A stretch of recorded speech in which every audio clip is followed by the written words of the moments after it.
Hello everyone, welcome to study with Gyan Prakash. आप सभी को मेरा नमस्कार।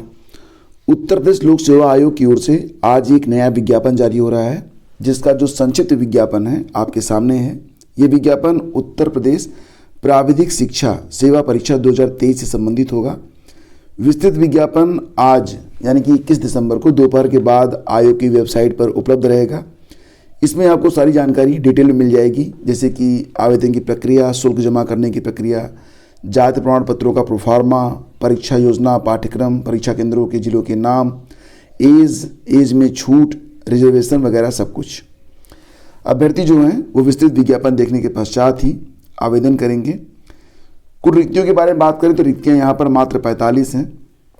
ये रिक्तियाँ जो हैं घट बढ़ सकती हैं, ऐसा आयोग कह रहा है। शैक्षिक अर्हता के बारे में बात करें तो जैसा कि नाम से ही यहाँ पर स्पष्ट है कि ये उत्तर प्रदेश प्राविधिक शिक्षा से संबंधित परीक्षा होगी। अध्यापन और प्रशिक्षण से संबंधित परीक्षा है। इसका मतलब है कि यहाँ पर जो अभ्यर्थी प्राविधिक शिक्षा में उत्तीर्ण हैं, जैसे कि आप अगर एमटेक वगैरह हैं तो आप यहाँ पर आवेदन कर पाएंगे। तो इसकी जानकारी मैं आपको दे दूँगा जब विस्तृत विज्ञापन जारी होगा तब। एज लिमिट वही रखी गई है, 1 जुलाई 2023 को उम्र सीमा 21 से 40 साल के बीच में होनी चाहिए। अगर आप रिजर्व कैटेगरी से आते हैं तो 5 साल तक की छूट है आपके पास, और वहीं पर जो दिव्यांग वगैरह हैं उनके लिए तो 55 साल तक की जो है छूट उपलब्ध है। ऑनलाइन आवेदन 21 दिसंबर से शुरू होकर 18 जनवरी तक चलेंगे, और बाकी डिटेल्स आपको जो है यहाँ पर आपके सामने आपकी स्क्रीन पर है। और जैसा कि आप लोग जानते हैं कि बिहार में विशेष शिक्षक पात्रता परीक्षा की उम्र सीमा में 10 साल की छूट दी गई है। आपको पता होगा फ्रेंड्स कि इसके लिए जो लास्ट डेट है वो 22 जनवरी ही है, और इस पर पूरी जानकारी मैंने आपको उपलब्ध करवाई थी एक वीडियो के माध्यम से। तो वीडियो का लिंक मैं आपको दे दूंगा वीडियो के डिस्क्रिप्शन में। यहाँ पर देखो बात ये हो रही है कि जो बिहार में विशेष विद्यालय होते हैं उसमें जो विशेष, देखो यहाँ पर बात ये हो रही थी कि जो विद्यालयों में विशेष बच्चे होते हैं, ठीक है, सॉरी फॉर फर्स्ट लाइन। यहाँ पर बात ये हो रही थी कि बिहार में जो विद्यालय हैं और उसमें जो विशेष बच्चे होते हैं यानी कि जो दिव्यांग बच्चे होते हैं उनके लिए विशेष शिक्षकों की नियुक्ति के लिए यहाँ पर विशेष शिक्षक पात्रता परीक्षा करवाई जा रही थी। इसको BSSTT के नाम से जाना जा रहा था। तो इस पर एक डिटेल वीडियो मैंने पहले ही आपको उपलब्ध करवा दिया था, जिसका लिंक मैं वीडियो के डिस्क्रिप्शन में डाल दूंगा। लास्ट डेट उसमें 22 तारीख रखी गई थी। अभी ये प्रेजेंट टाइम में जो चेंज किया गया है इसके सापेक्ष हो सकता है कि लास्ट डेट में भी आगे चलकर आपको कुछ बदलाव देखने को मिले, यानी कि लास्ट डेट बढ़ाई जा सकती है। फिलहाल अभी इसके बारे में कोई सूचना नहीं है कि लास्ट डेट बढ़ी है या नहीं बढ़ी है। 22 तारीख लास्ट डेट है। अगर आप आवेदन करना चाहते हैं इस छूट के साथ तो भी, और छूट नहीं लेना चाहते हैं तो भी आप फटाफट आवेदन कर लीजिए। तो बिहार विशेष विद्यालय शिक्षक पात्रता परीक्षा के अभ्यर्थियों के लिए अधिकतम आयु सीमा में 10 वर्षों की छूट दी गई है। इसके साथ ही कई नए विषय के अभ्यर्थियों को शामिल करने का निर्णय भी लिया गया है। इस बाबत शिक्षा विभाग के प्राथमिक शिक्षा निदेशक मिथिलेश मिश्र ने बुधवार को बिहार बोर्ड को पत्र लिखा है। 7,279 पदों के लिए परीक्षा करवाई जाएगी। तो पत्र में कहा गया कि राज्य विद्यालय अध्यापक नियुक्ति, स्थानांतरण एवं सेवा शर्त नियमावली 2023 में है कि इसके लागू होने के बाद अधिकतम आयु सीमा में 10 वर्ष की छूट दी जाएगी। न्यूनतम 50% अंकों के साथ मान्यता प्राप्त विश्वविद्यालय से स्नातक संघ BCA, BSc biotechnology, BSc electronics engineering से स्नातक विज्ञान और गणित की विशेषज्ञता और सांख्यिकी विषय में स्नातक योग्यताधारी को भी आवेदन करने की छूट दी जाए। तो ये बात यहाँ पर कही गई है। तो आप पूरा विज्ञापन देख लीजिए, जिसका लिंक वीडियो के डिस्क्रिप्शन में है। उसके बाद अगर आप चाहें तो आप आवेदन कर सकते हैं। 69,000 शिक्षकों की भर्ती का मामला, एक अतिरिक्त अंक देने की प्रक्रिया 2 माह में पूरी हो, ऐसा कहना है हाई कोर्ट का। तो 69,000 शिक्षक भर्ती के 1 अंक विवाद में इलाहाबाद हाई कोर्ट की लखनऊ पीठ की सख्ती के बाद याची को 1 अंक देकर विभाग ने योग्य घोषित कर दिया। वहीं पीठ ने इलाहाबाद हाई कोर्ट के बीते 28 नवंबर के आदेश के समान आदेश दिया कि इसके तहत अन्य अभ्यर्थियों को भी 1 अतिरिक्त अंक देने की प्रक्रिया 2 माह में पूरी कर ली जाए। आदेश का पालन होने पर कोर्ट ने 2 अफसरों के खिलाफ जो अवमानना वाला मामला था उसको खारिज कर दिया है। न्यायमूर्ति राजेश सिंह चौहान की एकल पीठ ने यह आदेश अभ्यर्थी सुरंगमा शुक्ला की याचिका पर दिया है। इससे पहले कोर्ट ने सचिव बेसिक शिक्षा परिषद प्रताप सिंह बघेल और परीक्षा नियामक प्राधिकरण के सचिव अनिल भूषण चतुर्वेदी पर अवमानना का आरोप निर्धारित किया था। कोर्ट ने दोनों को अवमानना के आरोप का स्पष्टीकरण देने का समय देकर 19 दिसंबर को तलब किया था। तो फिलहाल इन दोनों पर अवमानना का मामला नहीं बन रहा है। याचिका का कहना था कि 20 दिसंबर 2021 को शैक्षिक परिभाषा वाले प्रश्न पर रिट कोर्ट ने अभ्यर्थियों को एक अतिरिक्त अंक देते हुए मेरिट के अनुसार नियुक्ति का आदेश दिया था, लेकिन अभी तक आदेश का पालन नहीं हुआ। जबकि इस फैसले के खिलाफ सरकार की विशेष अनुमति याचिका खारिज होने के बाद रिट कोर्ट का निर्णय पुष्ट हो गया। इसमें करीब 1000 अभ्यर्थियों का भविष्य अधर में है। तो फिलहाल 69,000 में जो अभ्यर्थी जो हैं चूक रहे हैं 1 अंक से, उनके लिए यहाँ पर एक गुड न्यूज़ है। और फिलहाल अब अगले 2 महीने में देखते हैं कि क्या होता है। इसके बाद आगे बढ़ते हैं फ्रेंड्स। आपको बताना चाहेंगे कि यूपीपीसीएस 2023 का रिजल्ट वो इसी माह जारी हो सकता है, वो भी 14 फरवरी से पहले। इसी माह का मतलब दिसंबर मत समझ चलिए, 14 फरवरी से पहले। टारगेट है 9 महीने के अंदर जो है रिजल्ट दे दिया जाए। तो इसी टारगेट के अंतर्गत यहाँ पर काम किया जा रहा है कि 14 फरवरी से पहले यूपीपीसीएस 2023 का रिजल्ट दे दिया जाए। हालांकि 2024 की जो परीक्षा होगी ये मार्च में हो पाएगी या नहीं हो पाएगी, आयोग ने इसको स्पष्ट नहीं किया है। इतना तय है कि अगर मार्च में परीक्षा होनी होगी तो हर हालत में आपका जो विज्ञापन है वो दिसंबर में आ जाएगा।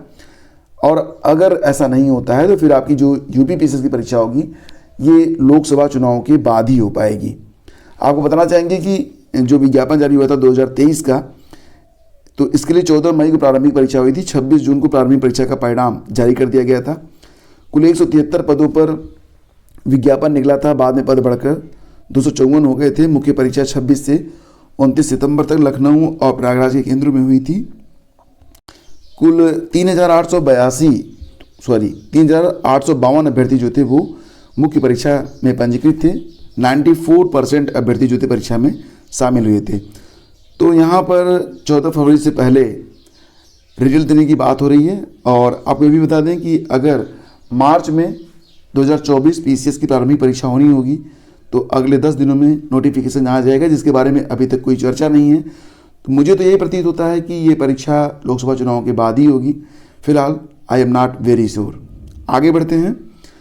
और क्रेट के अभ्यर्थियों के लिए प्रवेश पत्र 23 को जारी किए जाएंगे। तो 23 दिसंबर को क्रेट परीक्षा यानी कि इलाहाबाद विश्वविद्यालय संयुक्त शोध प्रवेश परीक्षा के लिए जो आपका एडमिट कार्ड होगा वो 23 को मिल जाएगा। परीक्षा 30 दिसंबर को प्रयागराज के 10 केंद्रों पर सुबह 10 से दोपहर 1 बजे के बीच आयोजित की जाएगी। तो ये जानकारी उनके लिए है जिन्होंने इलाहाबाद विश्वविद्यालय में पीएचडी के लिए आवेदन किया है। और दोस्तों यहाँ पर उत्तर प्रदेश पुलिस भर्ती और प्रोन्नति बोर्ड यानी कि यूपीपीआरपीबी ने एक नोटिस जारी की है।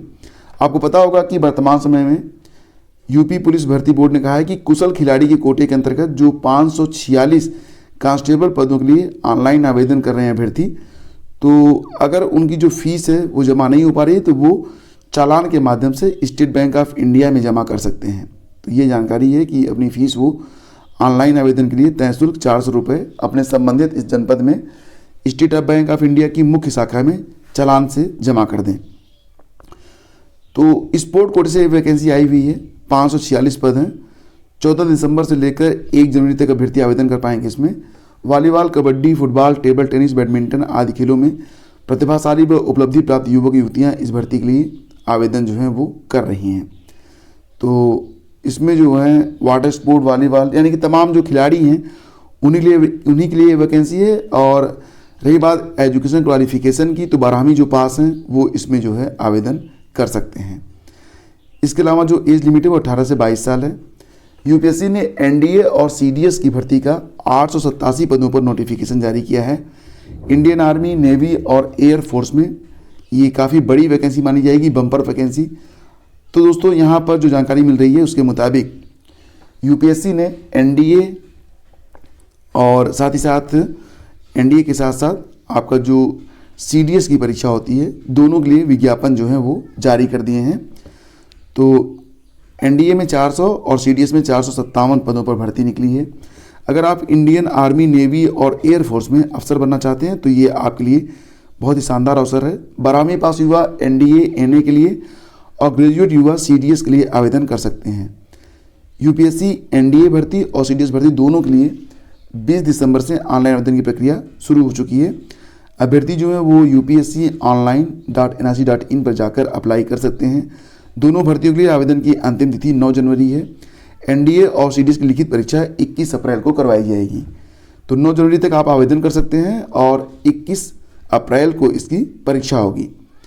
एनडीए के बारे में बात करें तो आर्मी में 208, महिलाओं के लिए 10 पद, नेवी में 42, महिलाओं के लिए 12 पद, एयरफोर्स में कुल 120 पद हैं, महिलाओं के 2 पद समेत कुल 92 पद, ग्राउंड ड्यूटी टेक में महिलाओं के 2 पद समेत कुल 18 पद, ग्राउंड ड्यूटी ऑन टेक में महिलाओं के 2 पद समेत कुल 10 पद, और एनए इसमें 10 पद, 10 + 2 कैडेट एंट्री स्कीम के अंतर्गत 30 पद हैं।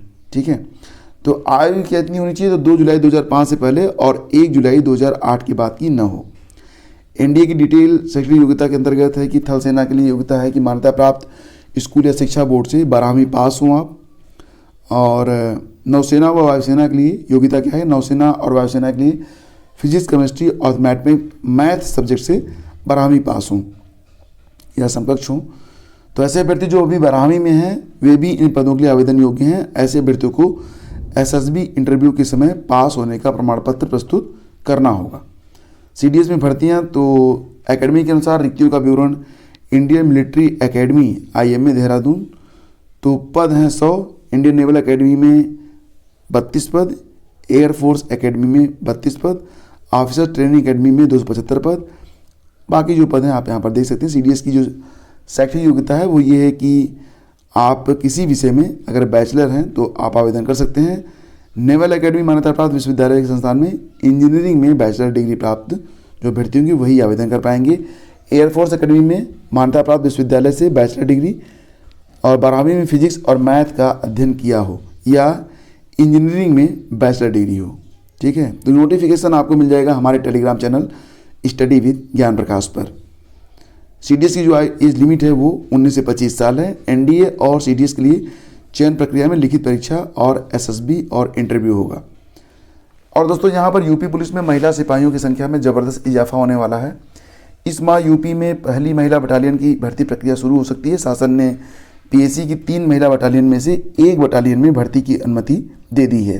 पहले चरण में राज्य सरकार की ओर से 700 से ज़्यादा पदों पर भर्ती की घोषणा की जाने की उम्मीद है। दिसंबर या जनवरी माह में किसी भी समय इस भर्ती की घोषणा हो सकती है। इसके अलावा यूपी पुलिस में 60,000 पदों पर भर्ती का नोटिफिकेशन किसी भी समय जारी हो सकता है। तो विशेष तौर से देखा जाए तो यूपी सरकार की घोषणा के मुताबिक इसमें 20% पद यानी कि लगभग 12,000 पद महिलाओं के लिए आरक्षित रहेंगे। रिपोर्ट के अनुसार यूपी पुलिस 60,000 भर्ती की विज्ञप्ति भी दिसंबर या जनवरी में जारी कर सकती है। टाइम्स ऑफ इंडिया की रिपोर्ट के मुताबिक लोकसभा चुनाव से पहले कांस्टेबल भर्ती की आवेदन प्रक्रिया शुरू हो सकती है। तो इसमें 60,000 पद कांस्टेबल के हैं, 25,000 और अन्य पदों पर भर्ती आएगी। इन 25,000 पदों में sub inspector, jail warden, PAC constable, fireman, mountain cops और स्पेशल सिक्योरिटी फोर्स आदि के पद रहेंगे। तो उत्तर प्रदेश पुलिस भर्ती एवं प्रोन्नति बोर्ड की डीजी रेणुका मिश्रा ने कहा है कि मुख्यमंत्री योगी आदित्यनाथ की घोषणा के अनुपालन में 1 सप्ताह के भीतर सिपाही नागरिक पुलिस के 60,244 पदों पर सीधी भर्ती की प्रक्रिया शुरू होने जा रही है। साथ ही कुछ अन्य संवर्गों में भी भर्ती की जाएगी। आपको बता दें कि पहले भर्तियां 52,699 पदों पर होनी थी, लेकिन डीजीपी मुख्यालय द्वारा भेजे गए अन्य प्रस्तावों को शामिल करने के बाद ये वैकेंसीज बढ़कर 60,244 हो गई हैं। तो दोस्तों ये थी आज की न्यूज़ अपडेट। और अगर वीडियो आपको अच्छा लगता है फ्रेंड तब प्लीज़ आप वीडियो को लाइक करके अपना समर्थन जरूर दिया करें। साथ ही साथ अगर आप इस चैनल से जुड़ना चाहते हैं तो नीचे सब्सक्राइब का बटन होगा, उसको दबा लें। और दोस्तों आपसे एक अनुरोध करूंगा कि वीडियो को अपने व्हाट्सएप स्टेटस, साथ ही साथ जो आपका फेसबुक ग्रुप है, टेलीग्राम ग्रुप है, जहां से भी आप स्टडी करते हैं, अगर आपको अच्छा लगे तो इस वीडियो को वहां पर शेयर जरूर कर दिया करें। Thank you.